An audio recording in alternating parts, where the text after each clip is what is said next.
La renaissance de l'islam, promise par Dieu dans le Saint-Coran, a été lancée par le Messie promis, paix soit sur lui, avec la connaissance contenue dans ses écrits.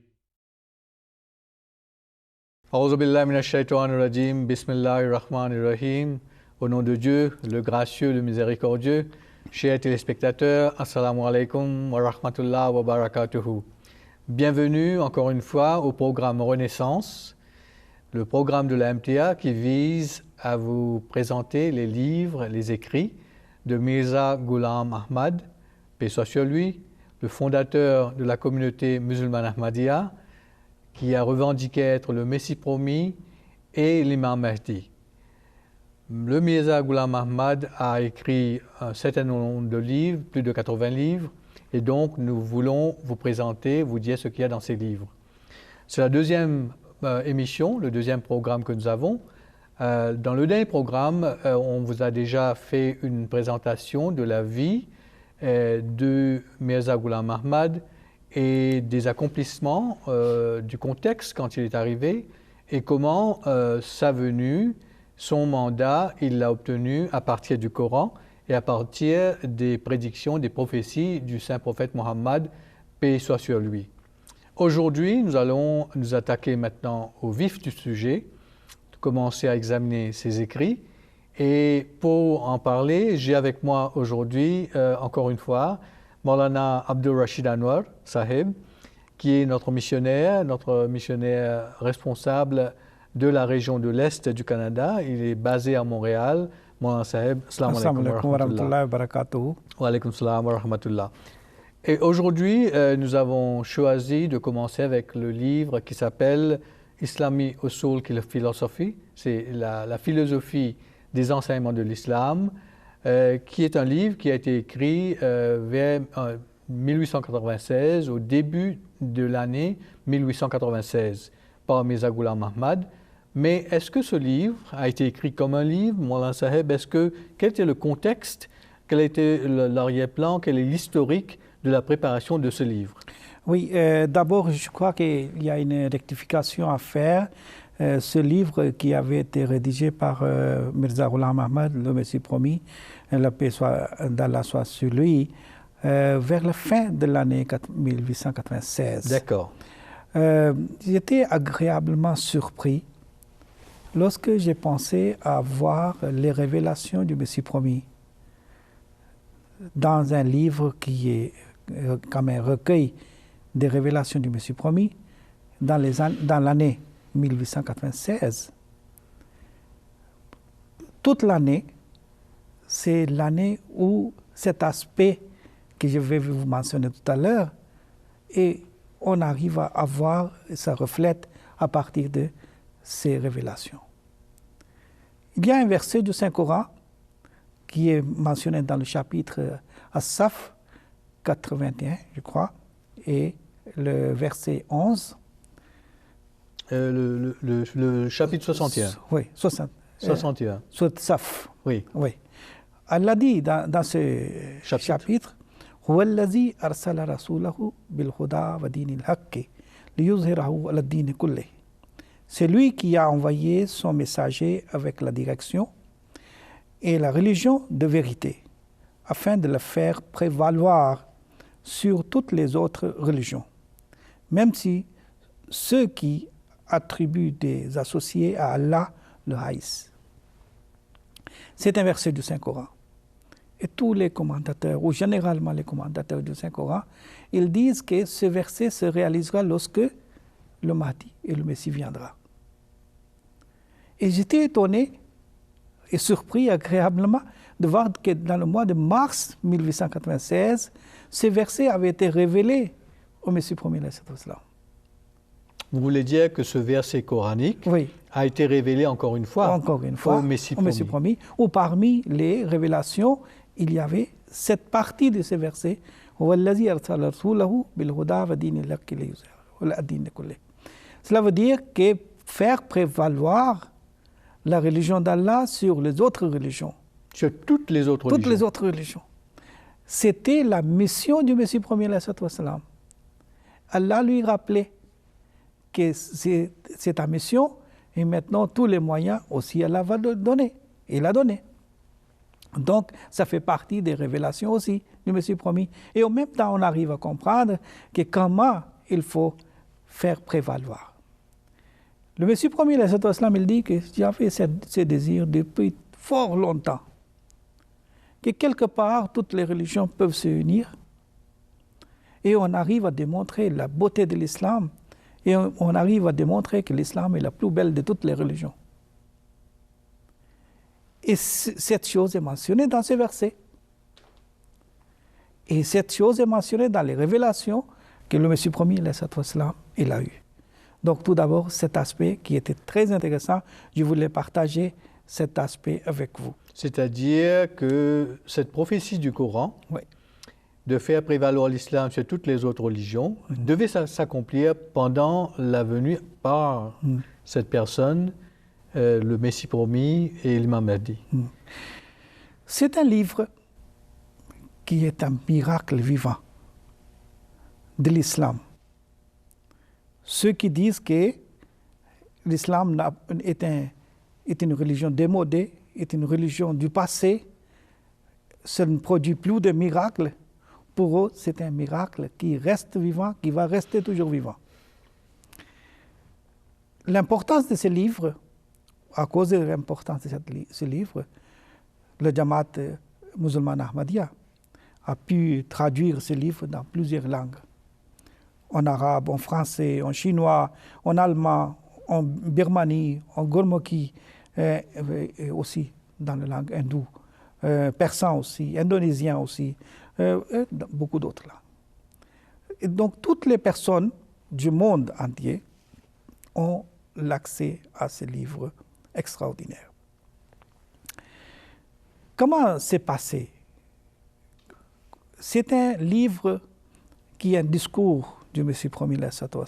En fait, c'est un discours qu'il a écrit, mais qu'il n'a pas lui-même prononcé. Voilà.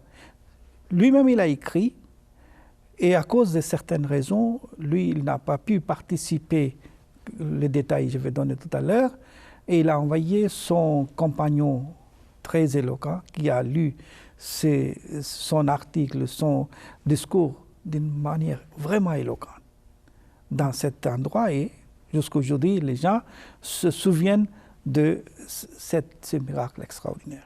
Donc, c'était à l'occasion d'une conférence. Voilà. Une conférence où toutes les autres religions allaient être représentées. Voilà. Il y avait une personne qui s'appelait Swami Shogun Chandra, qui avait un désir qu'aujourd'hui, il y a beaucoup de conflits de religions. Pourquoi ne pas mettre toutes les religions à un seul endroit, que chaque personne qui participe là-bas, il a cette occasion, cette chance de juger lui-même quelle est la religion la plus parfaite, quelle est la religion qui est plus belle de toutes les religions, que lui-même ait la chance de décider. D'abord, il a organisé une réunion ou une conférence de telle envergure ou telle manière à Ajmer en 1892. Le Messie promis, lui, il désirait depuis longtemps. Mais lorsqu'il a été approché par cette personne, je crois que c'était un plan de Dieu, il a accepté sur place cette offre que nous devons vraiment donner cette chance aux auditeurs de décider, et chaque religion doit envoyer l'épreuve de la beauté de sa religion.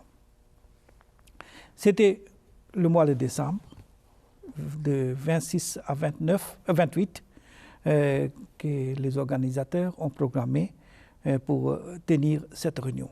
Donc la réunion de 1892 a eu lieu à Ajmer. Oui. C'est une deuxième conférence qui va être organisée, qui est organisée en 1896, au mois de décembre, et dans la ville de Lahore. Oui, dans la ville de Lahore.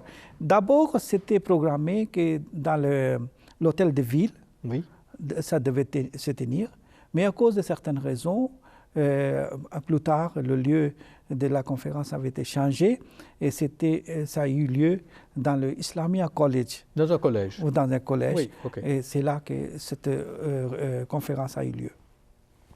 Est-ce que vous allez nous parler maintenant de l'organisation de la conférence? Oui, le Messie premier, il a non seulement accepté, il a même soutenu. Soutenu veut dire que chaque manière de support qu'ils avaient besoin, il les a fournis. Il a demandé à un de ses compagnons de publier le premier tract ou première affiche acadienne. Donc à partir de Qadian, il a commencé à publier les affiches. Ensuite, les affiches pour la conférence. Pour l'annonce de conférence. De la conférence. Voilà. Ce qui avait été préparé par les organisateurs. Mais le Messie premier a aidé les organisateurs pour faire toutes ces choses. Ils ont fait un comité d'organisation. Dedans, il y avait plusieurs personnes. Parmi ces personnes, il y avait Hakim Maulvi Nuruddin Sahib aussi, qui fut plus tard le premier calife. Le Messie premier, lorsqu'il a accepté cette invitation, il a commencé à rédiger. Il dit que sur chaque ligne, il a prié.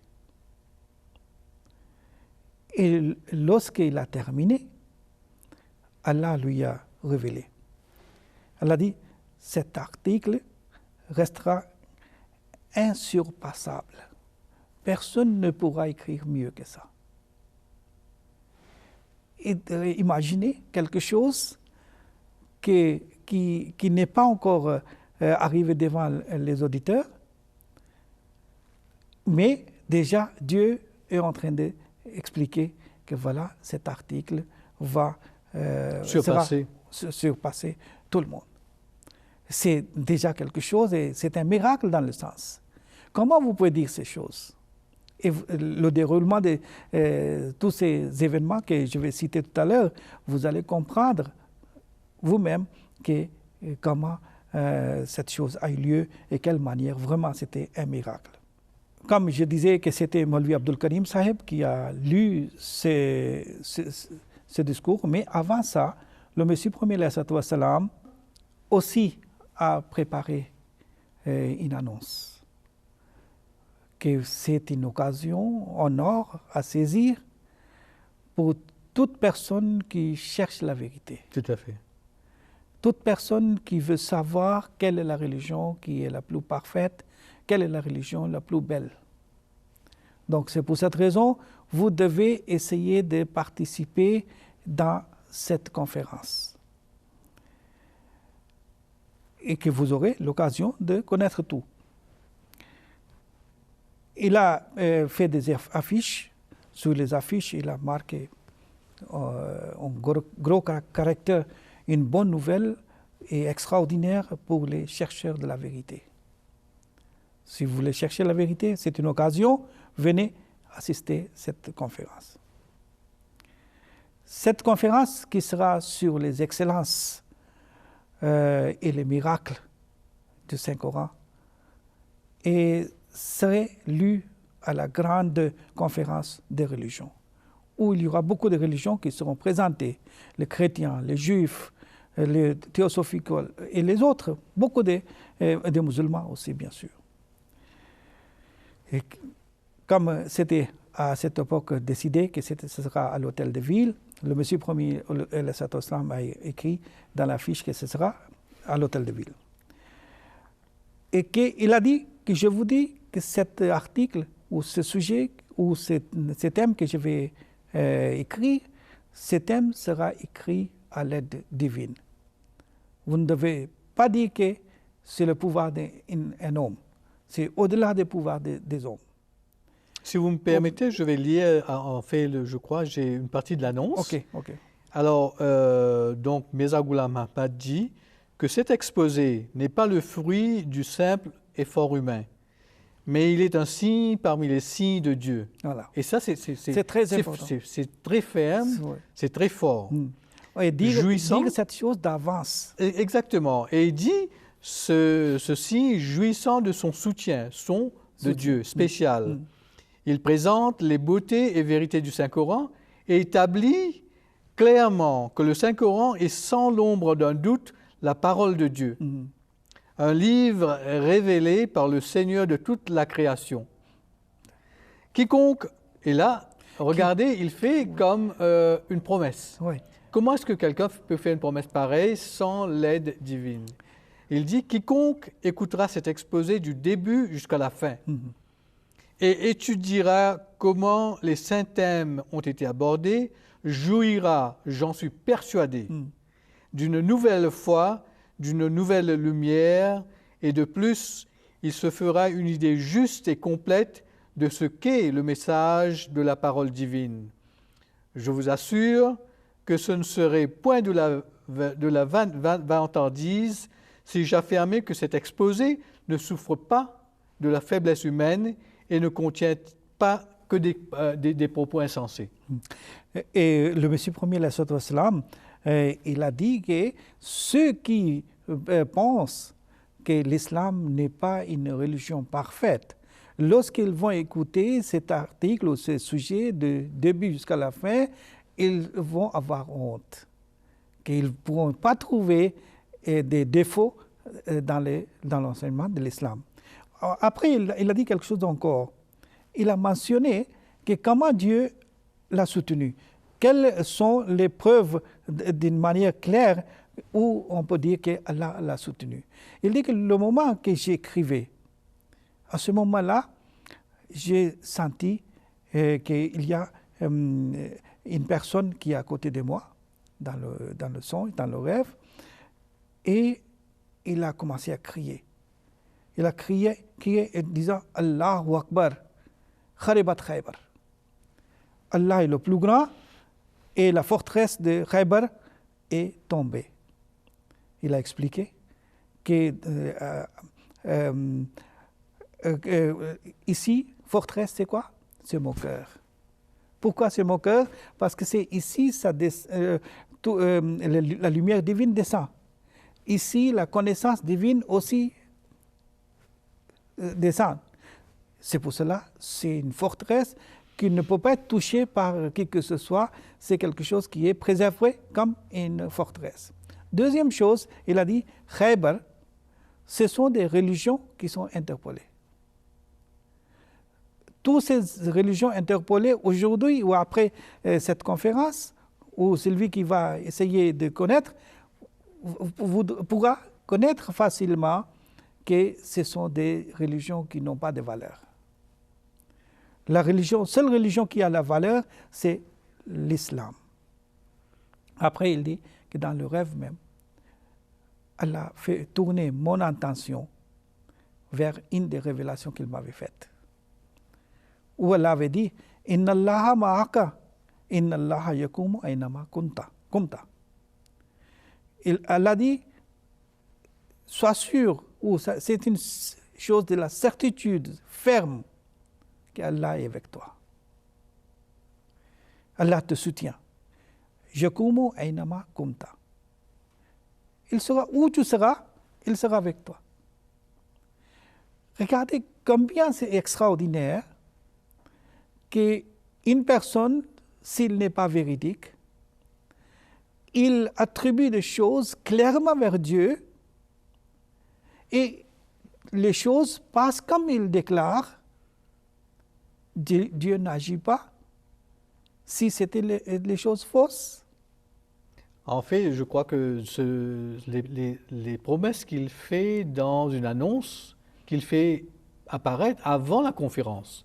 Oui. Donc tout cela, il faut que nos auditeurs comprennent que tout ce que vous êtes en train de dire se trouve dans une annonce, une affichette, qu'il fait distribuer largement avant la conférence. Avant la conférence. Et où il fait des promesses à propos de la réception que son livre va recevoir et de l'aide, du soutien de Dieu à sa présentation. Et dans cette conférence, comme je disais qu'il y avait Sanatan Dharam, il y avait Arya Samaj, il y avait des libres penseurs, il y avait des Baramu Samaj, il y avait la société des théosophiques, théosophes et la religion d'harmonie, et les chrétiens et les hindous, les musulmans, toutes les religions, comme l'Inde, c'est un pays où on trouve toutes les religions. c'était une des raisons qu'on peut comprendre que Dieu a envoyé le Messie promis, que la paix soit sur lui, en Inde. Comme toutes les religions se trouvent là-bas. Et la preuve est qu'on arrive à tenir une conférence où toutes les religions, où toutes les grandes religions sont présentées. Donc, encore une fois, vous avez ce lien avec ce verset dont vous venez de parler tout à l'heure, du chapitre 61 du Saint-Coran, sur Asaph, que Dieu va faire prévaloir sa religion sur toutes les autres religions. Et cette conférence est en fait, d'une certaine façon, une manifestation, une réalisation de cette promesse. C'est pour cette raison que je disais que dans le mois de mars 1896, Dieu révèle cette partie, surtout d'une manière spécifique, au Messie premier. D'accord.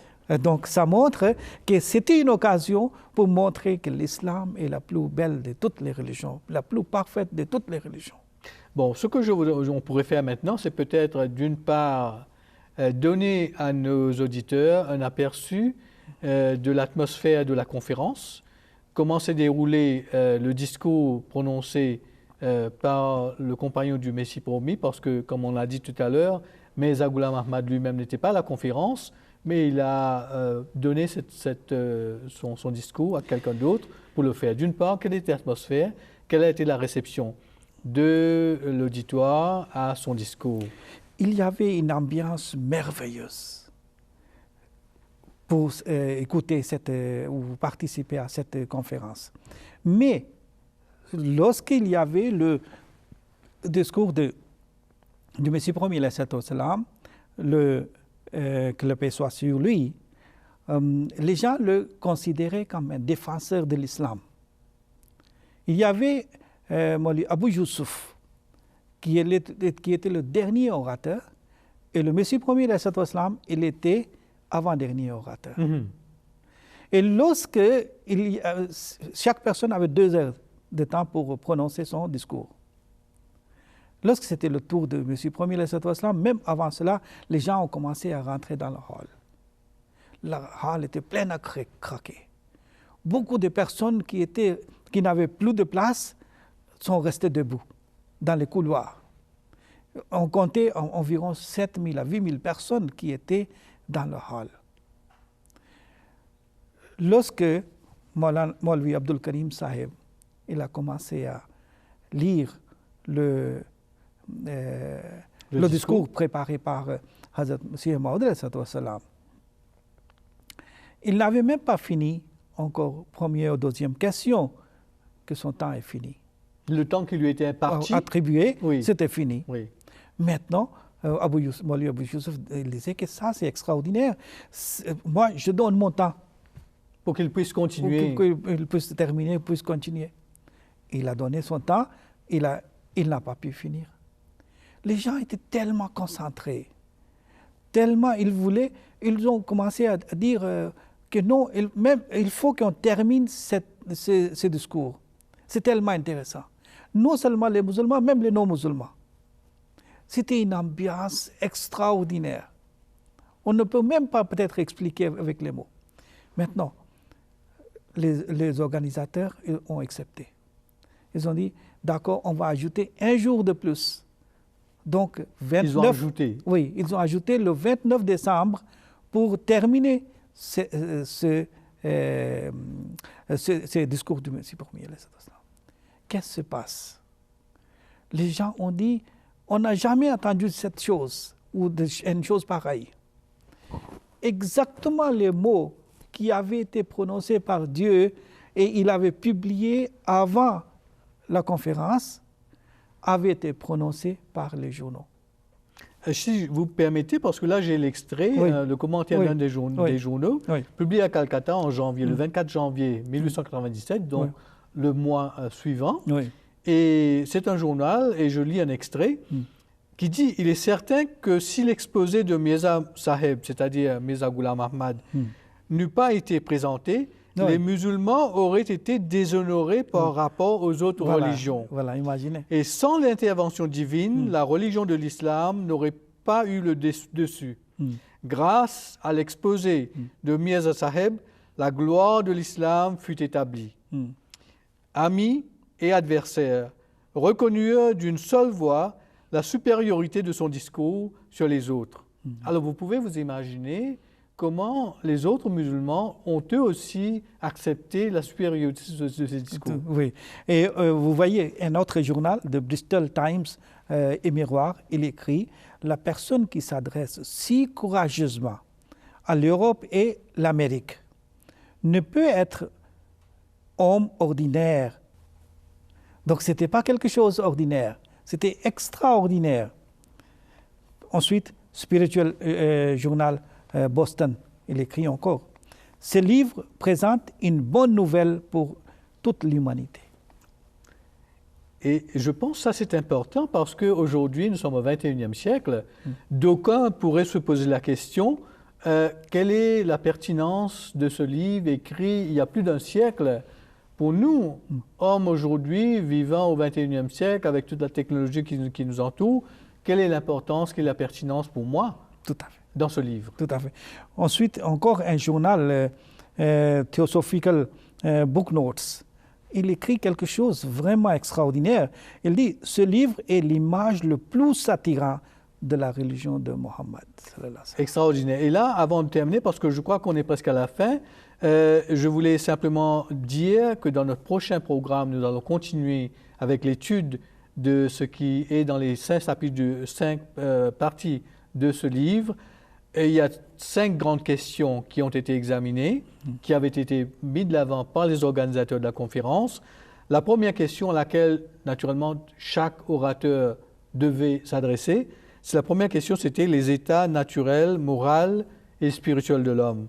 La deuxième grande question, c'était conditions de l'homme après la mort. Naturellement, tout le monde est intéressé à savoir, est-ce qu'il va avoir une autre vie, qu'est-ce qui va se passer? La troisième question, le but de l'existence de l'homme et comment la réaliser. La quatrième question, la mise en application des ordonnances de la loi divine. Comment est-ce que les lois divines que Dieu a révélées sont mises en application? Et la cinquième question, il y en a 5, c'est les sources de la connaissance divine.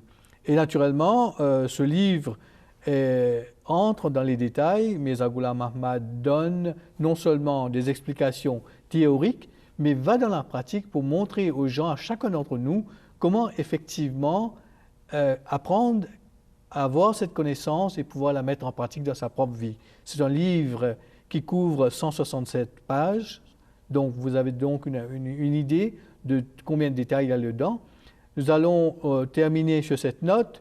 Nous voudrions remercier nos auditeurs et naturellement Maulana Saheb de nous avoir entretenus sur tous ces aspects de ce livre.